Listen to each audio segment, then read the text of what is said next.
নমস্কার বন্ধুরা, এই মুহূর্তে তোমাদের সকলের জন্য একটা বড় আপডেট উঠে এসেছে। 2025-26 সালে উচ্চ মাধ্যমিক পরীক্ষার্থীদের জন্য সরাসরি নতুন নির্দেশিকা প্রকাশ হয়েছে। 23 পাতার একটা নির্দেশিকা প্রকাশ করেছে উচ্চ মাধ্যমিক শিক্ষা সংসদের তরফ থেকে। বর্তমানে যে নিয়ম চলে আসছে সেই নিয়মের অনেক পরিবর্তন ঘটিয়ে দেওয়া হয়েছে।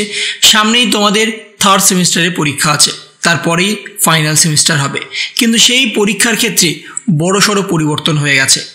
2025 সালে এই থার্ড সেমিস্টারেও কিন্তু সেই পরিবর্তন তোমাদের আগেভাগেই জানানো হয়েছে। 2025 সালে যে পরীক্ষা তোমরা থার্ড সেমিস্টারে দেবে সেখানে সেই পরিবর্তন লাঘব হবে এবং তারপরে যখন ফাইনাল পরীক্ষা দিতে যাবে সেখানেও কিন্তু সেই পরিবর্তন সরাসরি তোমাদের লাঘব হবে এবং সেখান থেকেই সরাসরি জানিয়ে দেওয়া হয়েছে 2025-26 সালে উচ্চ মাধ্যমিক পরীক্ষার্থী এবং আগামী দিনে যারা মাধ্যমিক থেকে উচ্চ মাধ্যমিকের পরীক্ষার্থী হবে সকলের জন্যই এই নিয়ম জারি হয়েছে এবং সেখানেই স্পষ্টত জানানো হচ্ছে উচ্চ মাধ্যমিক পরীক্ষায় নয়া 5টি নিয়ম লাগু হয়েছে। কি কি সেই নিয়ম? বলা হচ্ছে ছাত্র জীবনের মাধ্যমিকের পর দ্বিতীয় বড় পরীক্ষা হলো উচ্চ মাধ্যমিক। কলেজে প্রবেশের চাবিকাঠি হচ্ছে এই পরীক্ষা। এবার এই উচ্চ মাধ্যমিক পরীক্ষায় বেশ কিছু নিয়মে বড় বদল আনলো পশ্চিমবঙ্গের উচ্চ মাধ্যমিক শিক্ষা সংসদ। প্রকাশিত হলো 23 পাতার একটি নির্দেশিকা, যা কার্যকর হবে এই বছর থেকেই। শিক্ষা সংসদের পক্ষ থেকে আগেই জানিয়ে দেওয়া হয়েছে চলতি বছর থেকে সেমিস্টার পদ্ধতিতে উচ্চ মাধ্যমিক পরীক্ষা হবে। 2টি সেমিস্টার নেওয়া হবে এই উচ্চ মাধ্যমিক পরীক্ষায়। তৃতীয় সেমিস্টার চলবে আগামী 8 থেকে 22 সেপ্টেম্বর।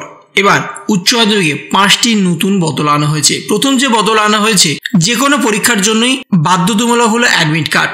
এতদিন পর্যন্ত পড়ুয়াদের পরীক্ষা শুরু 7 দিন আগে স্কুলে গিয়ে অ্যাডমিট কার্ড সংগ্রহ করতে হতো, তবে এবার থেকে অ্যাডমিট কার্ডের জন্য স্কুলমুখী হতে হবে না পরীক্ষার্থীদের। অনলাইন থেকেই ডাউনলোড করা যাবে অ্যাডমিট কার্ড। পরীক্ষার প্রথম দিনে অ্যাডমিট কার্ড না আনলেও পরীক্ষায় বসা যাবে। তারপরে দ্বিতীয় দিন থেকে সকল পরীক্ষার্থীকে অ্যাডমিট কার্ড আনতেই হবে বাধ্যতামূলকভাবে।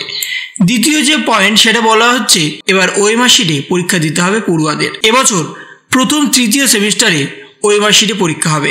পরীক্ষার হলে শিক্ষকের অভাব থাকলে প্রাথমিক এবং উচ্চ প্রাথমিকে শিক্ষকরাও ইনভিজিলেটরের দায়িত্ব নিতে পারবেন, তবে তাদের প্রত্যেককেই স্থায়ী পদে শিক্ষক হতে হবে। 3 নম্বর বলা হচ্ছে শুধুমাত্র মোবাইল ফোন বা ইলেকট্রনিক গ্যাজেট নিয়ে গেলেই নয়, এবার থেকে পরীক্ষার্থী খারাপ ব্যবহার বা মিসবিহেভ করলেও তাদের পরীক্ষায় বসতে দেওয়া হবে না।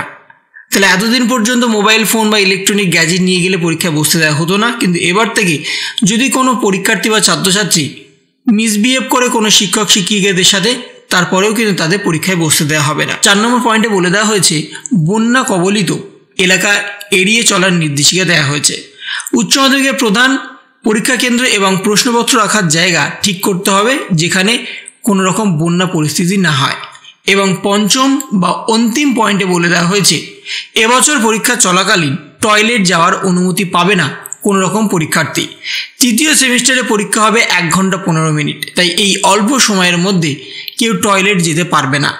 তবে গুরুতর পরিস্থিতি অনুমতি পাবে তারা, তখন প্রশ্নপত্র এবং ওএমআর শিট জমা দিয়ে যেতে হবে। তাহলে বর্তমানে যে 5টা নতুন নিয়ম সেটা হচ্ছে অ্যাডমিট কার্ড এবার থেকে তোমরা অনলাইনে ডাউনলোড করতে পারবে। সেখানে তোমাদের কোনো রকম স্কুলে গিয়ে আর অ্যাডমিট কার্ড কালেক্ট করতে হবে না। তোমরা অনলাইনে অ্যাডমিট কার্ড ডাউনলোড করার পরে তোমরা কিন্তু পরীক্ষায় বসতে পারবে এবং যদি তোমরা প্রথম দিনে অ্যাডমিট কার্ড নাও নিয়ে যেতে পারো তাতেও কিন্তু কোনো সমস্যা নেই, কিন্তু তারপর থেকে সমস্ত পরীক্ষার জন্য তোমাদের অ্যাডমিট কার্ড ক্যারি করতে হবে। এবং দ্বিতীয় যে পয়েন্টে বলে দেওয়া হয়েছিল যে ওএমআর শিটের ব্যাপারটা, সেই ওএমআর শিট কিন্তু এই প্রথমবার তৃতীয় সেমিস্টার থেকে তোমাদের উপরে লাগু হবে এবং সেটাও 8 থেকে 22 সেপ্টেম্বর যে পরীক্ষা চলবে সেই পরীক্ষাতেই ওএমআর শিট ব্যবহার করা হবে। সেখানে তোমাদের শুধুমাত্র অপশনাল প্রশ্ন থাকবে এবং সেখানে তোমাদের গোল করতে হবে। ওএমআর শিটে যেমন পরীক্ষা হয় যে কোনো চাকরির পরীক্ষার ক্ষেত্রে ঠিক তেমনই তোমাদের পরীক্ষা দিতে হবে এবার এই তৃতীয় সেমিস্টারে উচ্চ মাধ্যমিকে। মোবাইল ফোন বা ইলেকট্রনিক গ্যাজেট শুধু নয়, তোমরা যদি কোনো শিক্ষক শিক্ষিকাদের সাথে মিসবিহেভ করো তাতেও কিন্তু তোমাদের পরীক্ষায় বসতে দেওয়া হবে না। এবং বন্যা কবলিত এলাকায় কোনো রকম পরীক্ষা কেন্দ্র বা প্রশ্নপত্র রাখার জায়গা ঠিক হবে না।